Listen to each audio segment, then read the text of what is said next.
Allahumma hawwin alaina fi sakaratil. Macam mana supaya ringan waktu melewati tebasan pedang beratus-ratus kali di tempat yang sama, macam kambing dikuliti hidup-hidup, macam mata kail pancing ditarik dari kulit yang basah. Apa yang bisa meringankan itu? Zikir. Makanya kadang mulut orang tua itu tak berhenti. La ilaha illallah, la ilaha illallah, la ilaha. Kita ini makin tua makin error. Makanya kadang kita bercerita kadang sama orang-orang tua tuh berbalik-balik CD itu aja ceritanya. Macam CD rusak. Tapi saya pergi, ada daerah namanya di Riau, Kabupaten Rokan Hulu, namanya Sorga. Sorga itu Surau Gadiang. Orang tua-tua di situ tak mau bercakap. Tanya satu, jawab satu. Apa kabar Pak Haji? Sehat. Di mana tinggal? Lokek Siko. Saya heran, kenapa loh orang tua-tua sini tak mau bercakap? Rupanya dia wajib berzikir tarekat Naqsabandiyah. Satu hari berapa kali wajib Tuan Kelipah. Saya naik mobil, kendaraan, nampak saya ada pinggir jalan, dia jalan kaki, berhenti, saya buka kaca. Tuan Kelipah, nak pergi ke mana? Ke situ. Ayo sama aku. Yalah, saya tanya, kalian sehari berapa kali berzikir?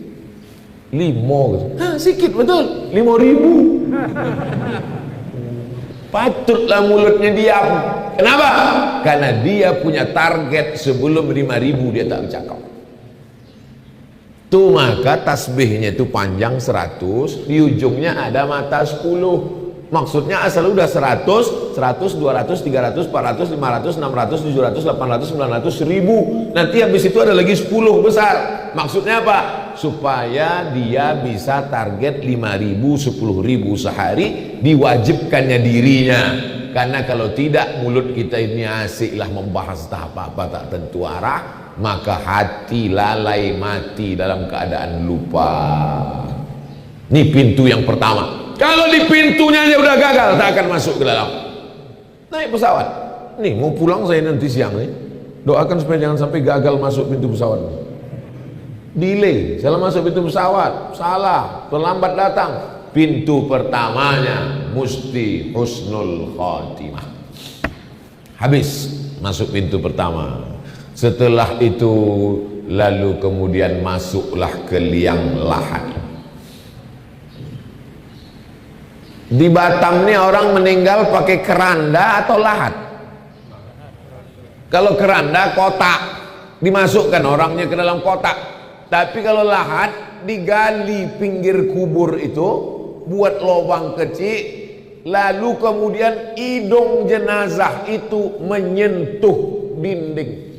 Jadi kalau inilah dinding, ini dinding tanah kubur tuh, inilah jenazah, dimasukkan ke dalam, nanti ditutup pakai papan, hidung jenazah ini dibuka kain itu, disunnahkan hidung jenazah itu menyentuh dinding. Maka buat tempat tidur itu menempel ke dinding kamar. Ini tempat tidur, buat dia menempel ke dinding kamar. Di sini bantal, waktu tidur miring kanan, tempelkanlah hidung tuh ke dinding. Anggap kalau kau mati, matilah malam ini. Geladi kotor. Coba nanti malam. Yang sekarang habiskan dulu ceramah nih. Mereng ke kanan, orang mati itu kan telentang. Yang telentang itu ICU. Mereng ke kanan, hidung menempel ke tanah. Itu makanya orang mati dalam kubur itu didoakan supaya kuburnya seluas sejauh mata memandang. Kenapalah orang mati itu didoakan supaya matanya sejauh mata memandang? Karena hidungnya menempel ke tanah. Kalau hidung menempel ke tanah, apa nampak? Didoakan supaya matanya sejauh mata memandang. Jadikanlah kuburnya ya Allah seluas sejauh mata memandang, tak berbatas. Kaki Tukang gali kubur itu mengukur kubur itu tidak pakai meteran, pakai buluh, pakai bambu. Kenapa tak pakai meteran? Supaya penggali kubur tidak dipersalahkan oleh keluarga. Nanti waktu dikubur tiba-tiba lubang itu menyempit. Sudah diukur, tinggi badan, panjang tubuh 175 cm. Digali 175, pas mau dimakamkan bertekuk lutut tuh, memendek lubang. Disalahkan tukang gali. Salah kamu ini. Tidak, aku tak salah. Aku ngukurnya bukan pakai meteran. Nih buluh, buluh mana bisa dipotong. Lalu yang salah apa? Tanah tuh menyempit. Gara-gara apa? Tukang geser sempadan tanah. Pernah bapak menengok orang mati lutut ditekuk? Tanya sama tukang-tukang gali. Tak sabar tanah itu mau menjepit, kata dia. Dulu kalau udah mengukur semua sempadan tanah, digeser kulang geser. Siapa yang mengkhianati qadra shibrin, sejengkal, tuwiqa, dililitkan di lehernya, sab'i aradin, 7 lapis tanah. Lahir di atas tanah, diciptakan dari tanah, makan dari sumber saripati tanah, asal muasal dari tanah, mati akan dijepit tanah. Jadi yang hari ini tamak betul ke tanah, silakanlah, akan dijepit tanah. Tanah ini milik doktorandus Fulan, tanah ini milik insinyur Fulan. Tanah tak salah, tapi kalau sampai curang sempadan tanah gara-gara ini. Berapa meter tadi Pak Ustaz? Sejengkal kau curang berkhianat, maka kau akan dihimpit tanah, patah-patah tulang-tulangmu, remuk hancur redam isi kepalamu.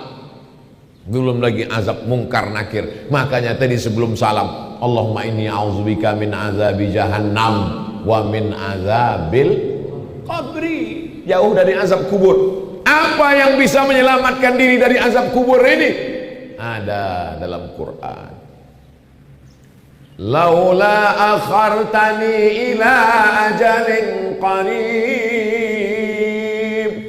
Ya Allah, kata orang mati itu, diceritakan dalam Quran. Ya Allah, kasihlah aku waktu tambahan walau sedetik saja. Ya, tak usah sehari, tak usah setahun, sedetik aja Allah. Kalau aku kasih kau waktu sedetik, kau mau apa, kata Allah? Untuk orang yang dikubur, fa'asaddaqa, aku mau bersedekah.